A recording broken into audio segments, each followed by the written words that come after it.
Hi everyone, this is Jen Marshan and we're back with Marvel Duel. And today, we're going to be discussing Eternal's deck focusing on the reinforcement mechanic. So let's go into the deck list and I'll explain how it goes.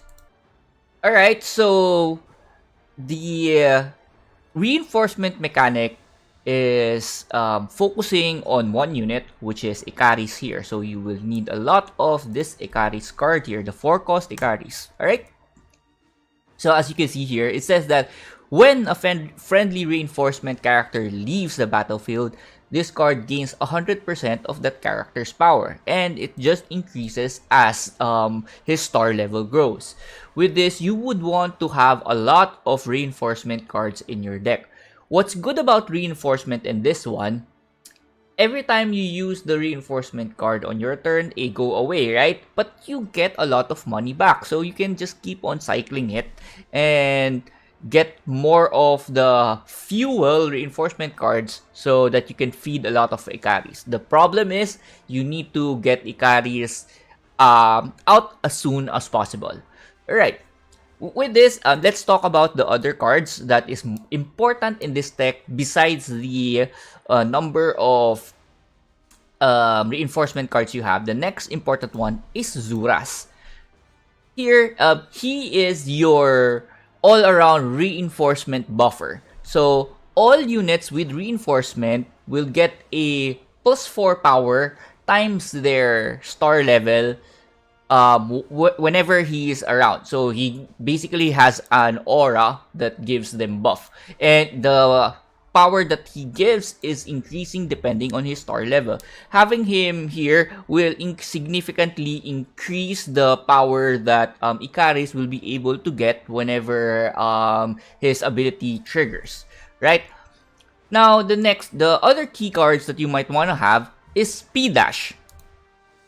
Not required but useful, because this will give you, see here, you select a reinforcement card and add 2 copies and add them to your card pool. This makes sure that you have a lot of reinforcement cards left in your card pool because you keep on buying them. So you might be able to, you might run out of gas later on if you don't have this one. Not essential but very, very helpful. So you would want normally to give this to like Makari, the likes of Makari, or Zur, or where's that? Makari or Groot. I'll explain it later. The Rocket and Groot and all of that. So you might want a lot of them. All the others are good to have. Just put in all those units that have reinforcement. For example, here we have Eternal Guards. Just put 4. You gain health even if you use it at the start. Doesn't matter. You don't need to hold on to these cards even if you don't have Ikaris yet. Just use them. It'll save your life. Next one here, we have the other Ikaris, the original version of Ikaris, not the Marvel's Cinematic Universe one. His ability, he has guard innately, and after being attacked, you give the leftmost character +2 power permanently. It's not as strong as you might think. You can actually change this to any other card, but since it's a reinforcement card, might as well just use him. If you have Zuras as well, his power is getting buffed, so still a good card, another card that you can use as food for our own Ikaris buffing. The next card you want to have is Makari. 4 copies is very, very helpful, ensuring you have a lot, and will ensure you that you have a reinforcement card every round, because it says here that when this card leaves the battlefield, the next time you surely add 1 copy of Makari from your card pool to your shop. So yeah, that's why I say that it means that you can ensure yourself that you have one reinforcement card every round. Very helpful. So multiple star doesn't really do anything, but yeah, the fact that you are getting it surely next round is a big plus. The next one we have here on our 5 cost. This is like your key guard card, which is Tiamat.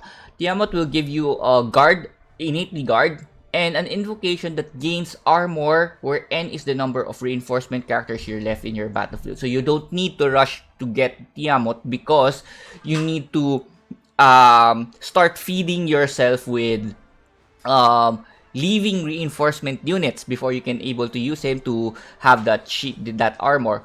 Also, it says here that at the start of the battlefield, if there is a reinforcement character, he gets power equal to 50% of its power, and 100%, and then 200% at higher star level. So, he's a very beefy tank. But you have to make sure that you always have a reinforcement card in your board. But that won't be a problem considering that you're gonna fill your deck with lots of reinforcement cards. The other card that you might want to have is a Horde card. Horde card swallows other friendly reinforcement units, and this card gains 150% of those total characters in power. So when you do this, don't worry if you think that, oh no, I'm losing all my cards because he's just gonna eat them. Then what's gonna happen? I'm gonna I won't have a significant board advantage. No, when Horde eats them, the units that he ate will give you back the gems you spent on them. So you can just spend it again. So this is just like an extra unit. Even if there's just one card and you don't have any other card, just use this Horde. You get the money back for that unit. And you can just spend it on another card. So yeah, this Horde is pretty useful.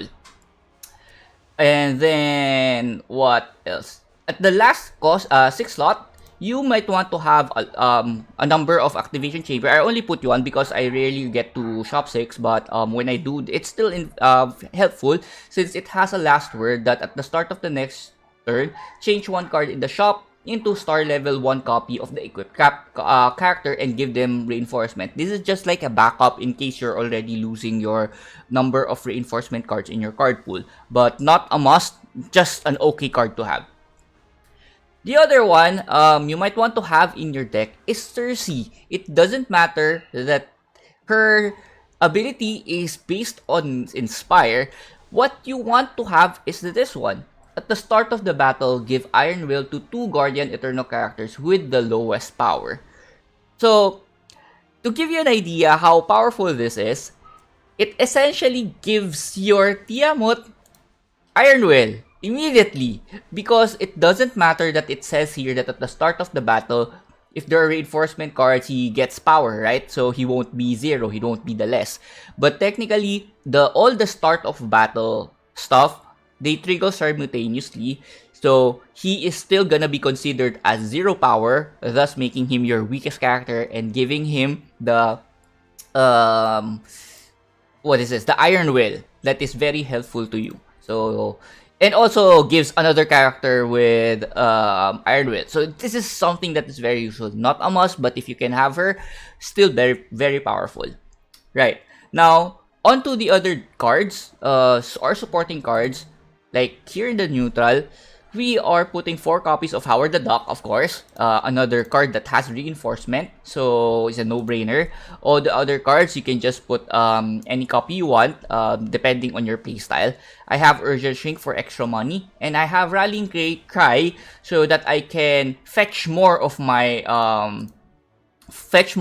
my reinforcement cards, because most of your reinforcement cards are gonna be 4 cost or less, or even get a missing copy of Ikaris. That should be good.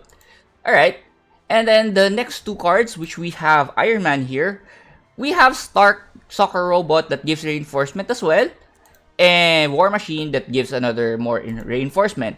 Also Tony Stark for additional economy. And where's my War Machine? Iron Patriot, I mean. Yep. So that's what we have for Iron Man. And then for GOTG, we have here for Rocket and Groot. Very useful in this deck because you are going to be constantly refreshing your shop just to be looking for those reinforcement cards, where this Rocket and Groot is already have a substantial armor and power, also gives you an invocation of refreshing the shop immediately, so you can search for more reinforcement cards when you use this. So yep. Now, as for the skills, the ideal card that you will want to get is this one, the Power of Eternals, wherein you use 3 cost card, 3 gems, but you gain uh, reinforcement card on that round. Even though it is random, it just at least ensures that you will have a reinforcement card no matter what. So yep. Um, this one, the Celestial Arrival, is also pretty okay, but I still prefer this one. If in case you are going to be receiving like this, where's that? This one, the Stun Boost players with character with high power, never use it. You're just gonna, don't purchase this one. Purchase any other skill besides this one because it will just hamper your deck. Most of the time, your highest power is going to be Ikaris and you don't want him stunned. So don't use this one. But if you already have like other stuff here, you can remove this. Right. So that is my explanation for this deck. So let's just go on to our gameplay and hope you guys enjoy it. See you guys in the next one.